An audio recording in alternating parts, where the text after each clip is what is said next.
દિવાળી પર રિલીઝ થવાની છે મૂવી ચણિયા ટોળીની વાત. 21 તારીખે મૂવી આવવાની છે ચણિયા ટોળી. તો શું આ મૂવી પોતાની ધાક જમાવી રાખશે? શું પોપટ બોલશે કે મોર? ઉપર ધૂમ મચાવી રહ્યું છે સોંગ જે છે પોપટ. એ જ કદાચ એના લીધે ઓડિયન્સ વધારે જોડાઈ શકે છે. ટ્રેલરની અંદરથી આપણને જોવા મળ્યું કે પરફેક્ટ ફેમિલી એન્ટરટેનર તરીકે આ સાબિત થઈ શકે છે. Gujarati comedy drama movie Yash Soni આની અંદર મુખ્ય ભૂમિકાની અંદર તમને જોવા મળશે. ચણિયા ટોળી મૂવી એના 3 મુખ્ય પિલર જેને કહે છે આનંદ પંડિત, વૈસલ શાહ અને ત્રીજું છે ખુદ યશ સોની.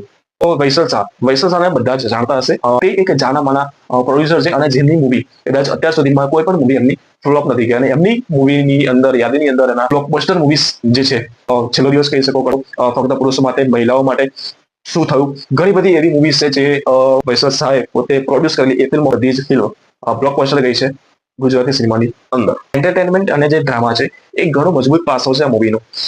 કોમેડી ક્યાંક ક્યાંક જગ્યાએ ચાલી જશે અને ક્યાંક જગ્યાએ કદાચ નબળી પડે છે એવું પણ કહી શકાય છે. ડાયલોગ લાગે છે કે જે કદાચ હાસ્ય થોડું કોમિક વે કોમેડી ઉત્પન્ન કરી શકશે મૂવીની અંદર.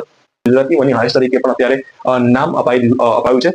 બોલિવૂડ મૂવી પણ છે જેનું નામ છે થામા. ઓડિયન્સને એટલી વધારે ગમી ગઈ તો કદાચ આબ તૂટી પડવાનો ચાન્સ પૂરેપૂરો ખરો. એ થામા કદાચ એમનું જે સ્ક્રીન છે એ છીનવી શકે છે ભલે મૂવી સારી હોય તેમ છતાં પણ.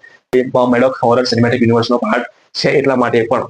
મોર બોલાવશે ચણિયા ટોળીના એવા પણ પાસાની અંદર આપણને દેખાઈ આવે છે. કોમેડી ઉભરાઈ છે જે મની હાઈસ્ટ તો છે જ પણ એની સાથે કોમેડી પેશ કરી છે. તો ક્યાંક ને ક્યાંક નવીનતા ગુજરાતી સિનેમાની અંદર આવે છે. તો એની અંદર એ પણ પાસા ખરા કે એન્ટરટેનમેન્ટથી ભરપૂર આ મૂવી છે, ગુજરાતી મૂવી છે અને કોમેડી છે. જો તહેવારની અંદર ફેમિલી સાથે ફૂલ ઓન પેકેજ પણ કહી શકાય ખામાની સરખામણીમાં કે આ મૂવી પણ ગુજરાતી ઓડિયન્સને ઘણી વધારે આકર્ષિત કરી શકે છે. કેમ કે ફેમિલી ઓડિયન્સ સૌથી પહેલા પ્રાયોરિટી આપશે એ ગુજરાતી મૂવીને અને એ પણ આ પ્રકારની મૂવી કે જે એન્ટરટેન કરી શકે, કોમેડી ડ્રામા એવો સારો હોય અને ઉપરથી યશ સોની આપણા હોય